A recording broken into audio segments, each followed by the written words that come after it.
Oke, kita balik lagi di ngobrol tech dan selamat pagi semuanya. Nah, semoga sehat semuanya ya. Dan kali ini ada dari teman kita mau sharing terkait IIS dan judulnya itu The Marvel of IIS Application Tools. Oke lah, nggak perlu berlama-lama lagi. Mungkin bisa dilanjut sama Mas Bagas untuk terusan sharingnya hari ini.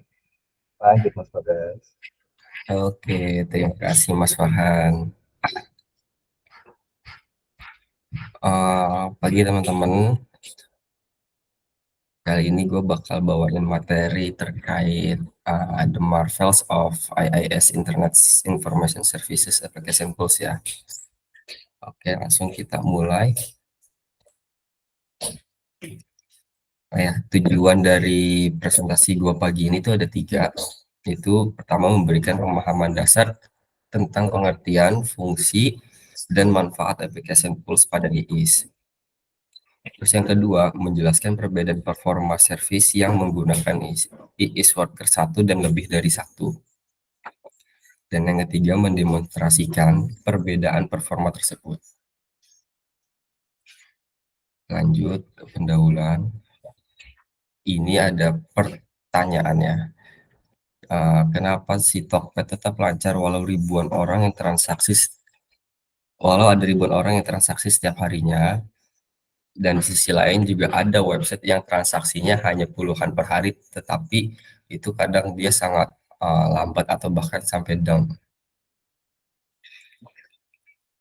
Nah, keajaiban di balik kecepatan dan keandalan website tersebut bisa juga diatasi dengan teknologi yang disebut application pool. Pada presentasi ini, kita akan menyelami lebih dalam terkait application pool pada IIS ya, dan mempelajari bagaimana teknologi ini dapat membantu membuat website kalian lebih cepat, lebih stabil, dan lebih hemat biaya. Nah, apa itu IIS? IIS itu Internet Information Services, software web server buatan Microsoft untuk diinstal di perangkat Windows NT. Nah, Windows NT ini terdiri dari Windows OS untuk komputer Windows 7, 10, dan 11, serta Windows Server.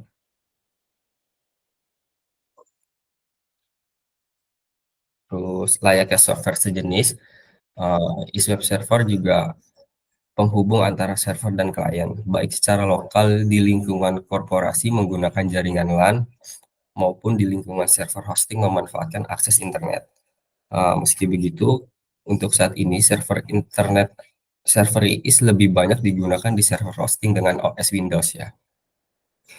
Salah satu alasannya karena software ini dibekali berbagai fitur yang memudahkan menghostingkan aplikasi berbasis website.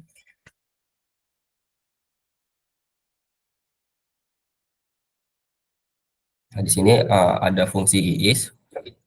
Yang pertama, memproses permintaan transfer data. Nah, di poin pertama ini, IIS dapat memproses permintaan data dari klien ke server lalu mengirimkan data server sesuai apa yang dipesan klien tersebut. Yang kedua, ada memudahkan deployment aplikasi web. Server IIS saat ini udah support Microsoft.NET Framework, terus bahasa scriptingnya juga ada ASP serta C#, bahasa program PHP dan Perl untuk memudahkan ngedeploy aplikasi di web servernya tuh. Nah, terus yang ketiga ada memudahkan pengelolaan hosting dan web.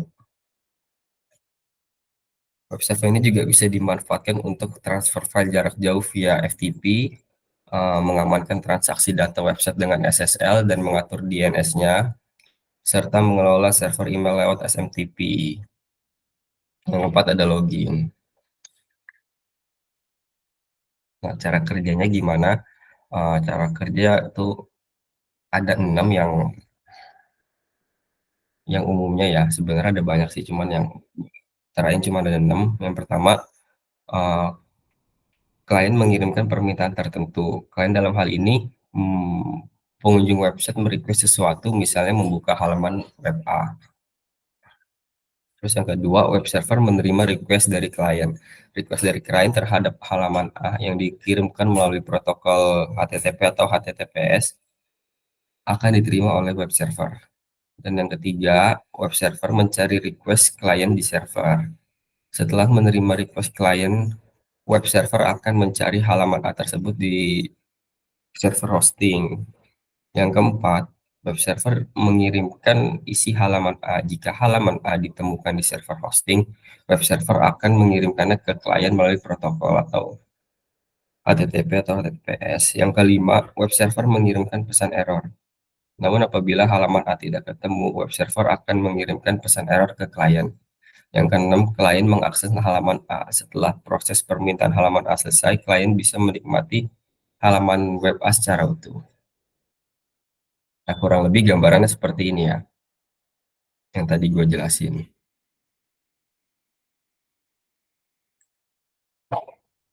Nah, ini masuk ke poin utamanya, application tools. Nah, di sini ada 4 poin lagi, pengertian, fungsi, cara kerja, dan configuration.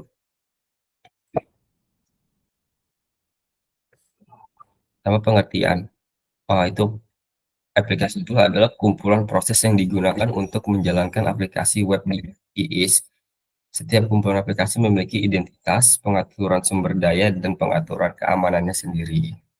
Nah, fungsinya ada tiga. Satu, mengolah sumber daya sistem untuk aplikasi web. Dua, memisahkan aplikasi web yang berbeda satu sama lain. Dan yang ketiga, meningkatkan kinerja dan keamanan aplikasi web.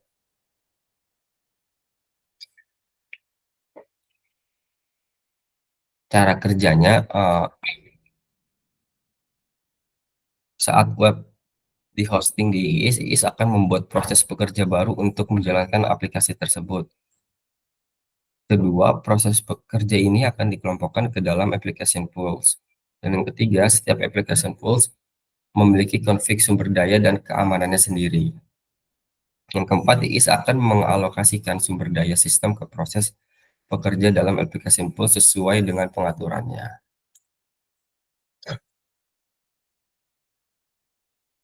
Nah, berikut configuration-nya ya. Kelihatan yang gede ini.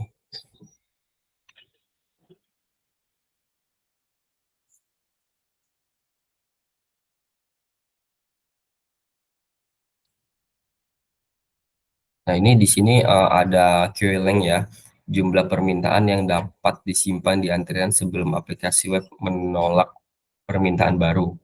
Nah, dia bisa menampung sampai untuk normalnya dia bisa untuk bukan normal sih, untuk defaultnya dia bisa menampung sampai 1.000 request di waktu yang bersamaan ya untuk satu worker proses tuh. Nah, maksimum worker proses adalah pengaturan advanced settings yang menentukan jumlah maksimum proses pekerja yang dapat dibuat untuk application pools. Istilah yang lebih mudah untuk memain adalah loket yang menampung antrian. Nah, ini worker ini loketnya yang bisa menampung, satu loket itu bisa menampung 1.000 antrian ya untuk defaultnya tuh. Dengan catatan semakin banyak worker dan antrian yang digunakan, performance service akan semakin mampu menampung request. Nah, ini gue udah buat apa contohnya ya. Gue ngebukain satu loket untuk 1.000 antrian yang A, dan ngebukain 10 loket untuk 10.000 antrian. Nah, terus itu gua tes langsung di Gmeter. Berikut hasilnya ya. Yang B jelas yang menang. Nah, ini untuk di Gmeter gue kan tadi ngetes itu contoh 5.000 permintaan lah, 5.000 antrian. Yang A ini untuk satu loket tadi. Nah, dia kena error rate-nya itu sampai 79,94%. Jadi artinya yang ketampung cuma sekitar 20% dari 5.000 ini nih yang bisa, yang berhasil. Nah, kalau yang B, dia kan karena emang masih cakupannya si loket B gua hit 5.000 antrian pun juga dia error rate-nya masih 0%, masih aman semua.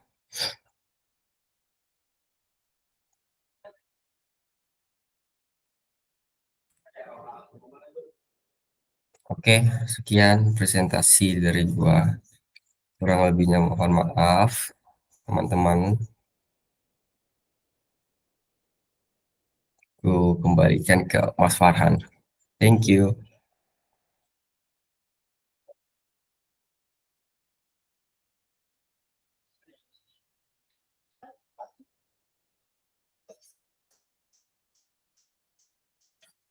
Halo, halo.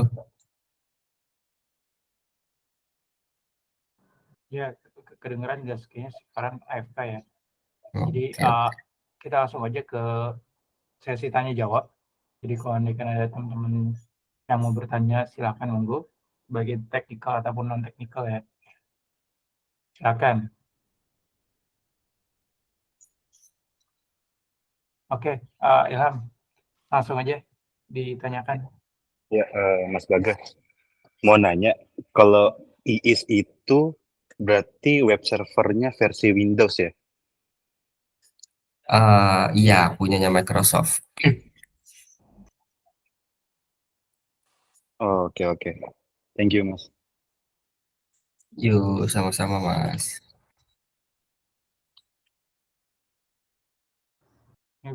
Biasanya kalau hal kayak gini Master Gali banyak pertanyaan nih.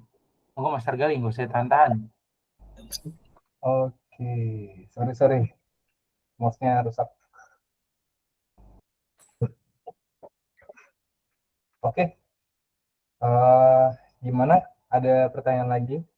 Mungkin dari gue yang Bagas ya, menanya. Boleh, boleh.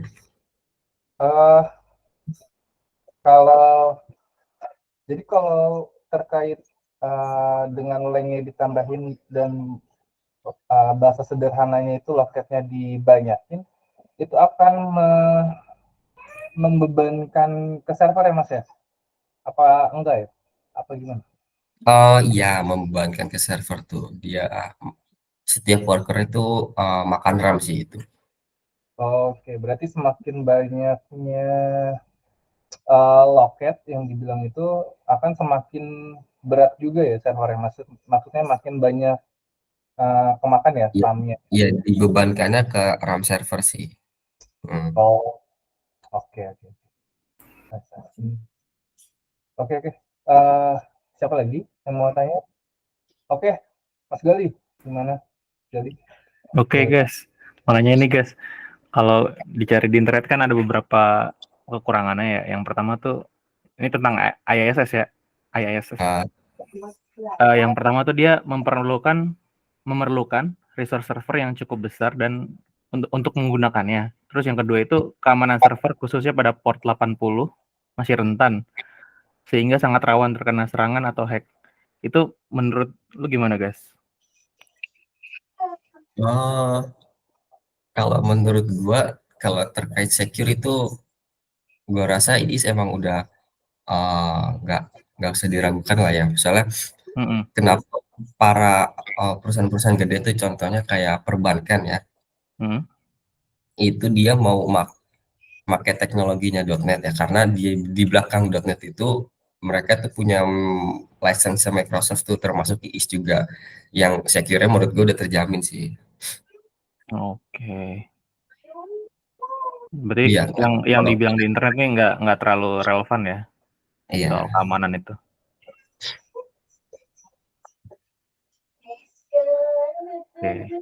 Oke guys, thank you guys. Oke, thank you. Oke, thank you Mas Gali. Ada lagi? Mau tanya dong. Jadi Mas Aldi dulu. Mas tanya kurang apa ya? Low, kurang besar. Apa? Suaranya Ini jelas nggak suaranya nih? Jelas. Iya, boleh sih. Lanjut. Oke. Jadi IIS ini kan apa namanya? Ya web servernya dari Windows ya. Jadi .NET ini kalau mau deploy memang harus lewat web server ini ya. Kayak Oh, kalau PHP kan bisa kayak pakai Apache dan kalau nggak salah ada opsi lain ya, Gal. Koreksi kalau gue salah. Iya, bisa. Ada opsi apa lagi sih selain Apache itu kalau PHP? Nginx bisa. Oh iya, Nginx bisa. Nah, kalau si Net sendiri ini gimana, guys? oke. Kalau ada beberapa versi .NET yang cuma bisa di deploy di IIS ya. Cuman untuk versi .NET 5 dan ke atas itu udah bisa di deploy di ini Pak. Di Nginx bisa, pakai Docker bisa, ditaruh di GCP bisa. Itu untuk versi .NET Core 5 ke atas tuh. 5 dan 5 ke atas. Udah support Docker. Dia running on Docker-nya, dia kan berarti kan running di kontainer ya. Nah, Mm-mm. di kontainernya itu ada IIS lagi atau enggak ya? Enggak, di kontainernya enggak ada AES lagi. Oh, gitu Dia ya. tuh langsung nge-compile jadi apa ya, image sih kalau nggak salah tuh. Nanti langsung nge-running tuh di kontainer itu terus udah deploy di GCP ya. Oke.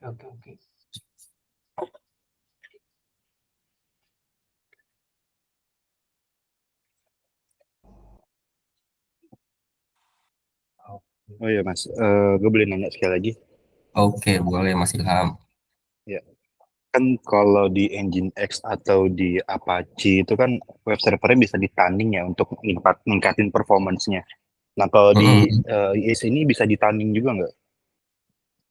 Di tuning itu maksudnya di custom ya.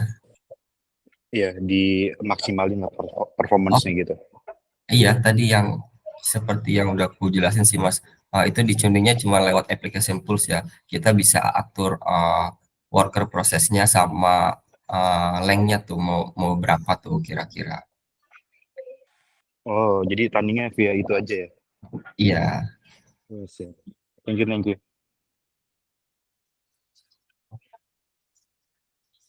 Oke, thank you. Tadi Mas Ubay mau nanya, gimana Mas Ubay? Dari saya cukup, Mas. Bisa gitu, Jadi lu angkat bisa tangan gitu. cuma buat bilang cukup gitu. Bisa gitu. Enggak. Saya mau nanya ke Mas Bagas. Yo, Tapi nggak yang sebenarnya saya mau nanyanya non teknikal ya, Mas Bagas.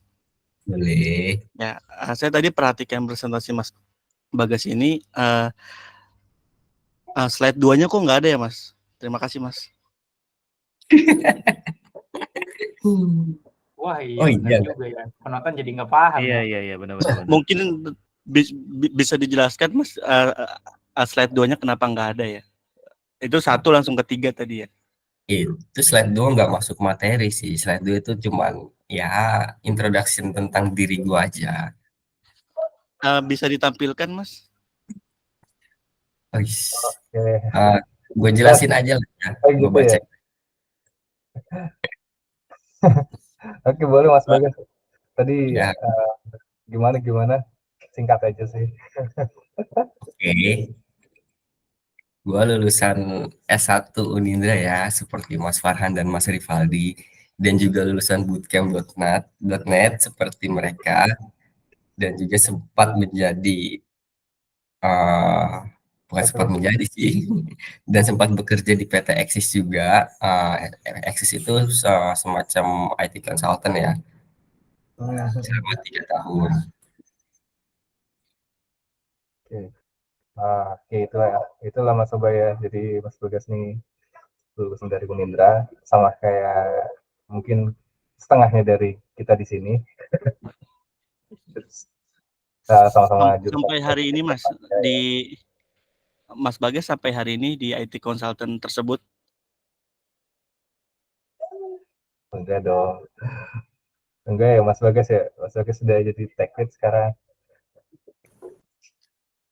Mana ada. Oke, lanjut ke topik kan. Lanjut ya. Wah, emang nih Mas Ubay ini. Oke, dari sharing ini mungkin masih ada yang mau ditanyakan lagi gitu, nggak apa-apa, ditanyakan aja. Ah, boleh jabatan terakhir apa Mas Bagas? Kenapa? Jabatan terakhir apa Mas Bagas? Bagus, jabatan terakhir apa Mas Bagas? Enggak, bercanda. Next saya nih.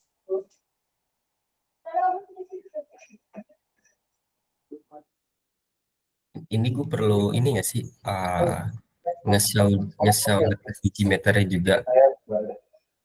Tadi kan cuma lewat PPT doang. Boleh kalau lu mau nge-share mah, biar lebih jelas kan. Tadi kan screenshot kan agak buram ya. Ya boleh. Sekalian di running juga bisa. Boleh.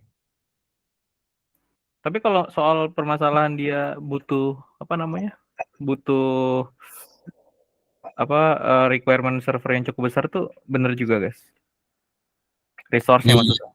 Iya. Mungkin Betul sekali. kalau di oke, Mas Bagas sedikit ini ya nambahin ya. Mungkin terkait resource yang harus besar ya tadi Mas Gali ya. Itu sih enggak juga ya Mas ya, karena itu tergantung dari apps yang mau di deploy di IIS-nya gitu. Karena kalau hanya untuk aplikasi sederhana kayak misalkan kasir atau admin segala macam itu nggak perlu resource yang banyak ya gitu. Jadi itu tergantung dari menyesuaikan dari kebutuhan apps sih Mas. Semakin butuh besar ya semakin semakin apps-nya besar semakin butuh resource yang besar juga gitu. Jadi walaupun laptopnya mungkin masih RAM 8 atau RAM 4 itu masih bisa ngangkat. Jadi menyesuaikan sih. Oke. Berarti tergantung ini ya, tergantung app-nya ya yang mau di-deploy ya. Benar-benar iya kayak gitu. Hampir banyak mungkin sama sih ya, sama kayak kayaknya kok kayak gitu generic banget ya. Maksudnya semua language juga kalau iya. Enggak, maksudnya request-nya besar kan resource jadi besar juga. Mungkin kalau di compare ke another language kali gitu maksud lu kan? Ya enggak, maksudnya kan ya kan gue nyari-nyari di internet gitu beberapa kekurangannya ya itu tadi termasuk katanya dia butuh resource yang besar segala macam. Karena gue bukan pengguna IIS jadi nggak tahu terlalu banyak. Iya sih itu menyesuaikan sih, nggak selalu harus resource yang besar. Gitu. Ada lagi? Keren nih. Mana? Saya mau lihat geometernya Mas Bagas. Oke.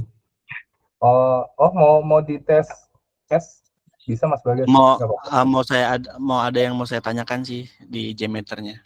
Widih, oke. Udah disiapin. Oke. Soalnya kan ini masih satu alur ya dengan performance ya. Ya sebelumnya ini punten ya mamang QA. Nah di sebelah kiri ini gue udah ngebuat test plan-nya ya. Yang gue sebut itu sebagai single thread itu yang loketnya 1. Nah gue ngetes API apa generate JWT token untuk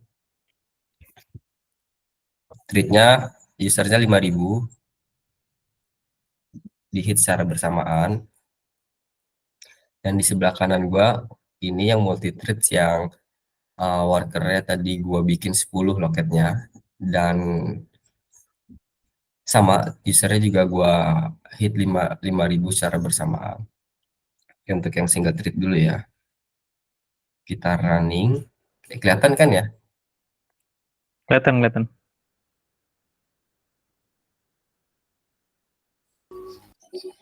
Geometer nggak ada yang versi putih ya? Aduh, kurang tahu. Silau Mas Ubay, jangan simmer nanti. Iya. Nah ini udah selesai nih, dia udah hit sampai 5.000 Dan error rate-nya itu mencapai 79,94%, ya artinya cuma sekitar 20% doang yang berhasil. Ya, ini banyak nih yang error nih. Nah, dia error itu respon code-nya 503, response message-nya itu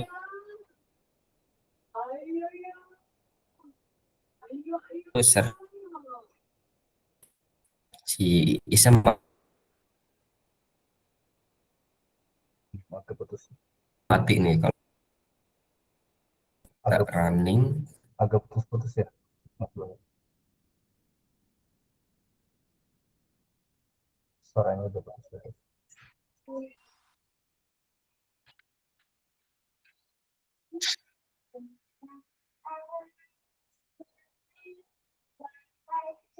Oke, halo.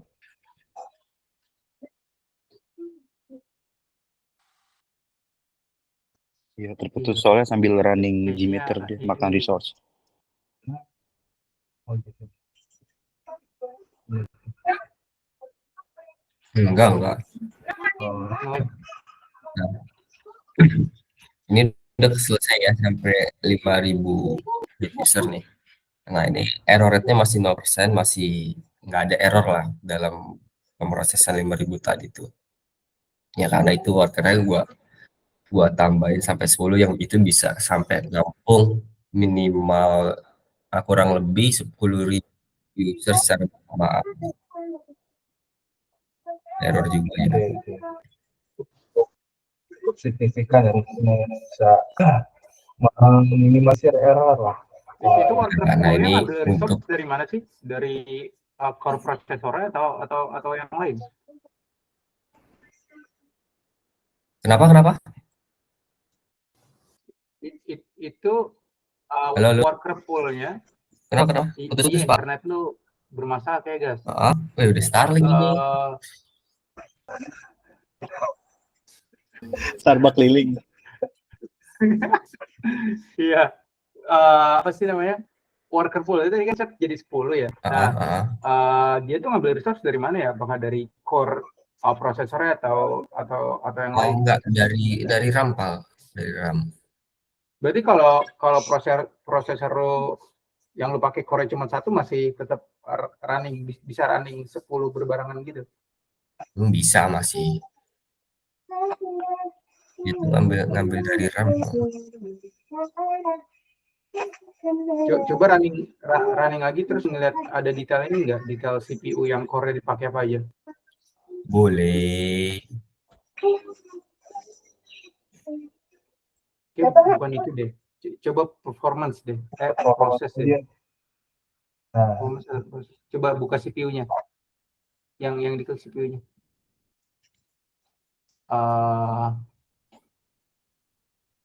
coba di running aja Gmeter satu. Nggak ada ya detailnya ya. Ada sih di sini nih. Di detail sini nanti. Di proses ini ya. Nah, di proses ini nih paling, Pak. Kalau itu nggak kelihatan, cuma kepakai persenan CPU-nya doang. Enggak, nanti dia ada worker proses di sini muncul. Nih, kelihatan nih. Nah, ini nih.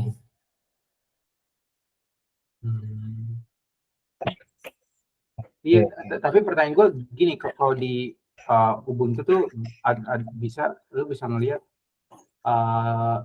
Jadi kan kalau yang di show di lu kan penggunaan CPU persenannya itu untuk ya all of course kan. Jadi udah calculation dari semua course gitu. Nah, kalau di Ubuntu tuh bisa spesifik per CPU. Nah, makanya di Windows tuh ada atau enggak? Per core-nya gitu, spesifik per core-nya. Jadi kalau lu punya 16 core, kelihatan tuh core mana aja yang kerja kayak gitu. Ini nggak ada ya di Windows ya? Nggak ada. Ya susah sih.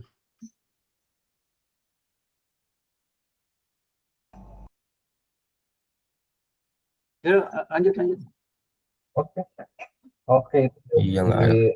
Itu pesan dari Mas Bagas ya. Nih, tadi Ubay mau nanya katanya, Gmeter. Oh iya. Dia atau enggaknya doang ya? Enggak. Ini Mas Bagas, saya mau nanya ya. Iya. Itu yang tadi saya kurang kali ya. Yang 1 sama 10-nya itu si user atau si core itu yang tadi dibilang sama Mas Paldi ya? 1 sama 10-nya itu worker prosesnya baik. Worker proses itu atau loket. Berarti di sini nggak dites seberapa banyak usernya ya? Mungkin Udah. boleh sorry guys, gue potong. Jadi mungkin Oh. baik bukan dari usernya sih, lebih tepatnya itu Sistem kali ya? berapa request yang dikirim sama user gitu. Nah, Itu ya ya, pin intinya nih tetap berhubungan dengan si user tersebut kan, si user pengguna aplikasi tersebut kan? iya Ya. requestnya dari sumber itu. Ya, nih, misalnya nih pas di tes performance gini guys, dia berpengaruh nggak sama jam? Sama jam. Ya misalnya ini kan siang nih kita tes, misalnya sukses, atau nanti malam kita tes misalnya gagal gitu-gitu, kira-kira berpengaruh nggak sama waktu? Oh, ini kita ngetesnya dari Gmeter atau dari app-nya atau gimana nih? Dari Gmeter. Oh, enggak sih. Internet sih yang ngaruh mah, bukan waktu jam. Oh, berarti dari segi kecepatan internet aja ya? Ya mungkin jam juga bisa mempengaruhi kecepatan internet ya. Betul. Oke, paling itu aja sih menurut saya, soalnya kan saya suka performance test itu kan disarankannya memang tengah malam ya, gitu. Iya. Maksudnya apakah masih berhubungan dengan konsep kayak gitu apa enggak, itu aja sih yang mau di make sure. Baik. Thank you untuk pertanyaannya. Itu kok tengah malam reasonnya karena biar nggak ganggu user journey aja sih, Bas. Karena mungkin lo ngetesting di server langsung ya. Biasanya kalau andaikan developer yang ngetes stress test, ya dia karena ngetesnya di lokal, jadi bisa tes kapanpun untuk ensure aja sebenarnya logic yang dia buat dan resource yang dia gunakan tuh udah apa sih namanya, udah dioptimalin atau belum gitu. Ya betul, 100 buat Mas Paldi. Oke, thank you untuk teman-teman pertanyaannya dan thank you jawabannya Mas Bagus. Mungkin ada lagi? Hitungnya 1, 2, 3. Sip. Oke deh. Mungkin dirasa cukup ya untuk sharing hari ini. Mas Bagus, thank you untuk presentasinya dan jawaban-jawabannya. Dan teman-teman juga thank you udah tanya terkait materi yang dibawakan oleh Mas Bagus. Oke, kalau gitu mungkin kita bisa langsung pamit ya. Thank you semuanya yang udah nonton dan thank you yang udah hadir di sini semuanya. Thank you Mas Bagus juga ya. Thank you semuanya. Thank you teman-teman. Terima kasih Mas atas presentasinya dan Mas Farhan atas moderatornya. Sampai ketemu di lain waktu guys. Langsung matiin banyak ngoceh.